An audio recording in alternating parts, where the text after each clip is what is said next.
키워드를 이해하고 우리 매장의 바이럴 마케팅 컨셉트를 이제 어느 정도 뽑았다고 하면은 자, 일단 체험단을 일단 모집을 해야 돼요. 체험단은 뭐 다양합니다. 블로그 체험단도 있고 유튜브 체험단도 있고 인스타그램 체험단도 있어요. 근데 가장 오래된 게 블로그 체험단이죠. 그리고 가장 많이 쓰는 것도 블로그 체험단이고요. 근데 이게 블로그 체험단 같은 경우는 업체가 2020년 기준으로 한 200개 정도가 된다고 합니다. 굉장히 많아요. 체험단. 정체불명의 막 체험단도 있고 하기 때문에 주로 많이 쓰는 업체들을 보면은 뭐 레뷰라는 업체라든지 아니면 퍼블로그 이런 업체를 쓰죠. 아니면 디너의 여양이나 뭐 서울오빠 같은 업체들을 많이 쓰죠. 이런 체험단 같은 경우는 가장 좀 어느 정도 서로 공유를 하시고 알아보고 하시는 게 좋습니다. 같은 경우는 그래서 많이 사람들이 선호하는 게 아무래도 포블로그나 가성비가 좋은 업체, 포블로그 같은 경우 레뷰나 뭐 디너의 영이나 서울오빠 같은 경우 많이 쓰죠. 근데 체험단도 어느 정도 한계는 있죠. 이게 다 모든 거를 커버를 할 수가 없기 때문에 그게 이제 이런 차이점이 있어요. 이거는 직접 모집하는 거는 비용이 이제 안 들죠. 내가 직접 컨택을 해서 할 수 있는 방법인데 단점은 뭐냐면 내가 다 컨트롤을 해야 된다는 거죠. 블로거들한테 쪽지도 보내고 아니면 비밀 댓글도 보내고 해가지고 회신을 기다려야 돼요. 어느 정도 사람들한테 연락이 올 때까지. 이런 부분이 좀 문제가 돼요. 직접 모집을 하기 때문에 가격이 저렴하긴 한데 내가 다 해야 되는 그런 내 시간이 투입이 되는 거죠. 이 부분은 같은 두 번째로는 아까 얘기한 대로 그런 사이트 모집책을 써서 하는 겁니다. 근데 이제 관리 포인트는 업체들마다 조금씩 다 달라요. 근데 이 체험단 사이트 같은 경우는 한 사람의 관리자 매니저가 여러 개 업체를 다 관리를 하는 구조예요. 심지어는 뭐 잘 되는 곳은 뭐 50개, 100개 이상씩 그렇게 관리를 하는 곳이기도 하죠. 그만큼 아무래도 관리가 소홀하겠죠. 개개인별로 다 봐줄 수가 없는 부분이기 때문에. 그래서 내가 어느 정도 알고 들어가셔야 되죠. 이렇게 체험단 같은 경우는 블로그나 인스타나. 그리고 어느 정도 기본적인 부분은 수정이 가능합니다. 야, 이런 내용 좀 바꿔달라. 키워드 이거 수정해달라. 기본적인 건. 근데 높은 퀄리티의 블로그를 섭외를 하기는 좀 힘들어요.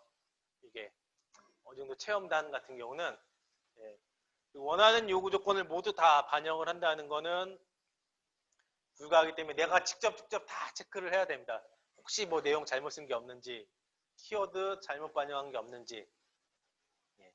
가격도 다 천차만별입니다. 가격도. 이제는 뭐 6개월, 1년에 120짜리도 있고 6개월에 36만 원짜리도 있고요. 뭐 소개하면 뭐 반으로 또 할인해주고 다양하죠. 네. 자, 세 번째로는 마케팅 이제 대행사를 통해서 하는 겁니다. 자, 장점은 뭐냐면 내가 블로그 지수에 따라서 선택을 할 수 있고요. 노출도 확실합니다. 확실하게 내가 정확하게 노출을 원하는 곳에 노출이 되고요. 효과도 가장 좋습니다. 그리고 지수가 높을수록 비용이 증가된다. 이건 뭐냐면 예를 들어서 조회수가 많은 키워드들, 경쟁이 많은 키워드들 같은 경우 비용이 증가하게 되는 거죠. 그리고 뭐 여기에는 또 일회성 노출이 있고 월 보장형이 있어요. 그냥 한 달 내내 계속적으로 노출을 시켜주는 그런 게 있습니다. 대표 키워드는. 근데 여기에서 또 아셔야 될 게 이게 아까도 얘기했지만 전문적인 업체를 찾는 게 좋아요. 전문적인 업체들. 특히 저희는 외식이기 때문에 체험 대행사들 보면은 막 이곳 병원도 하고 외식업도 하고 뭐 다른 것도 하고 뭐 화장품도 하고 막 별의별 걸 다 하는 업체들이 있거든요.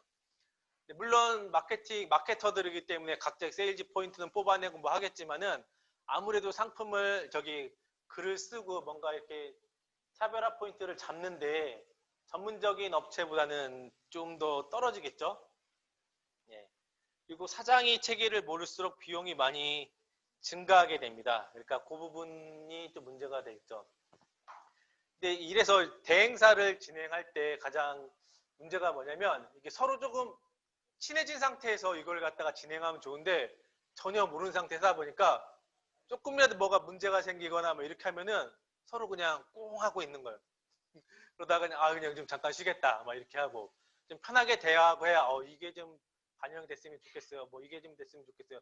커뮤니케이션이 원활한데 그게 안 되면 문제가 되는 거죠. 비용적인 부분도 터놓고 이제 얘기할 수 있고. 네. 그래서 그 부분은 전문적인 업체를 쭉 한번 찾는 게 좋고요. 자, 그리고 체험단을 할 때 보통 보면 방문하는 거잖아요. 그래서 가게 반경 3km에서 5km 안에 거주하고 있을 사람들이 확률이 높아요. 아니면 여행지에 있다라고 하면 아예 여행 가기 전에 그냥 관광 코스로 내가 가야겠다고 하는 것도 있어요. 그냥 거의 우리 집 근처에 사는 사람들이 올 확률이 큽니다. 자, 그런데 여기서 우리 집 근처에서 올 확률이 크다 보니까 심지어 이런 경우에서 온 사람이 또 오는 거야 계속. 네. 언제 그 수요는 자꾸 불러오고 자꾸 그런 경우도 있을 수가 있어요. 두 번째로는 체험단 가이드가 좀 명확하지 않으면은 이 블로거 또한 애매모호한 리뷰를 쓸 수밖에 없어요. 그래서 가이드를 좀 명확하게 이런 요소들을 써줘야 된다라고 하는데 여기서 조금 더 생각할 건 뭐냐면 너무 자세하게 써달라고 해도 이 글 패턴이 다 비슷해져요. 하지만 그 핵심적인 부분만 담아서 해주는 게 좋습니다. 그래서 이 부분도 주시고요. 결과에 대한 분석은 자 어떻게 해야 하느냐. 이 메이저 업체들 같은 경우는 결과 분석을 해줘요. 레뷰나 뭐 다른 데는 모르는데 레뷰 같은 경우는 결과 분석 보고서를 갖다가 보내줍니다. 자, 그리고 체험단이 유리한 업종이 있고요. 그렇지 않은 업종이 있어요. 지역적인 부분도 있고 아니면 우리 매장이 이 상품이 굉장히 고가다. 예를 들어서 삼성초밥전은 1인분에 5만 원에서 10만 원까지 간다고 하면은 체험단 블로거들한테 주기가 사실 쉽지가 않죠. 이 체험단이 어떻게 보면은 저렴할 수도 있지만은 이게 음식값이 들어가잖아요. 그리고 음식 제공하는 그 서비스 노동력이 들어가고 그 때문에 어떻게 그것까지 따지면은 결코 저렴하다고 할 수도 없어요. 그래서 기자단이 유리할 수도 있습니다. 기자단 같은 경우는 뭐냐 미리 이제 쭉 업체에서 사진을 다 왕창 찍어가는 거죠. 그러면 대표님들이 준 가이드에 맞춰서 이런 스토리를 통해서 글을 써달라고 하면은 거기에 맞춰서 이 상위 노출이 잘 된 업체들을 섭외를 해가지고 글을 써주는 방식이죠. 네. 이거의 장점은 네. 일단 노동력이나 10대 뭐 블로거들 오는 시간 이런 거를 전혀 고려하지 않아도 않아요. 그거에 맞춰서 글을 써주니까.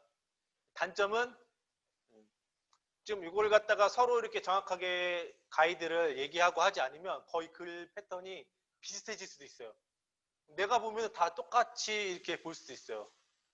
물론 고객들이 다 우리 매장의 글을 보는 건 아니지만은 네, 패턴이 비슷해서 이거 그냥 너무 광고성 아닌가라고 생각을 할 수도 있어요. 이제 그런 부분은 고려를 해야겠죠. 그래서 체험단이 유리한 부분은 여기입니다. 이제 번화가 쪽, 홍대라든지 뭐 신촌, 강남이나 잠실, 이런데 또 광역시 기준 이런 데는 체험단들이 오기가 굉장히 좀 좋은 곳이죠. 근데 불리한 케이스는 이런데요. 가격대가 비싼 곳. 심지어는 저희 그 Y스타일이라고 그 매장 같은 경우는 1인분에 15만 원이에요. 한우 오마카세 파는데 그 체험단 하기가 쉽지 않죠. 1인분에 15만 원짜리. 그런 데는 기자단을 하는 게 유리합니다. 그리고 교통편이 불편한 곳, 체험 블로거들이 가기 힘든 곳 같은 경우는 기자단을 쓰는 게 중요해요. 그래서 가격을 또 이렇게 비교해보면 내가 음식 제공 안 하죠.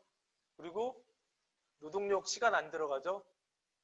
내가 원하는 대로 다 이렇게 어느 정도 그렇게 해서 가이드만 맞춰서 하면 기자단이 유리할 수도 있어요. 너무 광고성으로 짙어 보인다라고 하면 제가 추천드리는 건 반반 섞는 겁니다. 반반 섞어서 같이 하면 이게 믹스가 되기 때문에 굉장히 좀 좋은 결과물로 나올 수가 있어요. 노출이 확실한 그런 장점이 있죠.